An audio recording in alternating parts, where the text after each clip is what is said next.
Principle of edge runner mill, how it is going to operate. The edge runner mill operates on principle of crushing and shearing.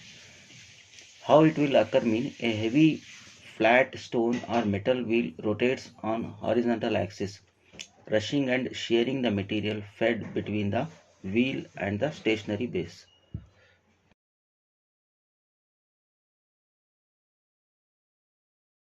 Let me explain by using this diagram. Here you can see the diagram.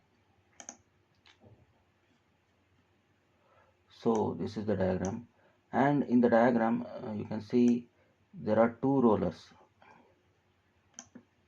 There are two rollers. So these are called as rollers. And along with the rollers, there is a bed called as stationary bed. So this is the stationary bed. So which is not moving. This is the stationary bed, and the material or the sample which is to be ground is placed on this stationary bed, and these rollers are connected to a central shaft. These rollers are connected to a central shaft, and this is the shaft, and it is allowed to rotate by the help of motor, and it is allowed to rotate by the help of motor. Due to rotation of this shaft, these two rollers are get rotated. These two rollers are also rotated, and then due to rotation of these two rollers, the material which is coming in contact between the surface of these rollers and the stationary bed is get grounded, and the size is reduced, and the that is the sharing will happen. Due to sharing of this the material or the sample is get grounded.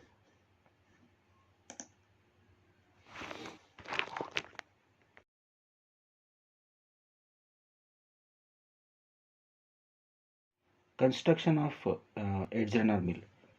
So let us see what are the different parts which contains the edge runner mill. The first one is runner stone. So a heavy flat stone or a metal wheel that rotates in a horizontal by the help of horizontal shaft. So these are the rollers, or you can say the heavy stones, runner stones, which is connected to the central shaft, and by the help of this shaft these rollers are rotating in a horizontal axis. The next one is base stone. So base stone is nothing but a stationary flat surface against which the material is crushed. So this is the stationary bed, or you can say the base stone, which is below the this rotating stones, or you can say the rollers, and this is stationary. And it is not rotating, and it contains this bed contains stones. These are the stones which provides a hard surface for the crushing of the material. And the next thing is vertical shaft.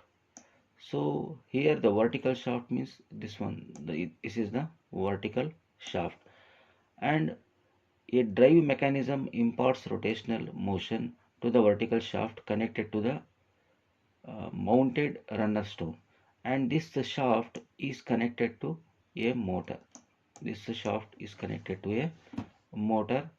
By the help of motor, this shaft is allowed to rotate.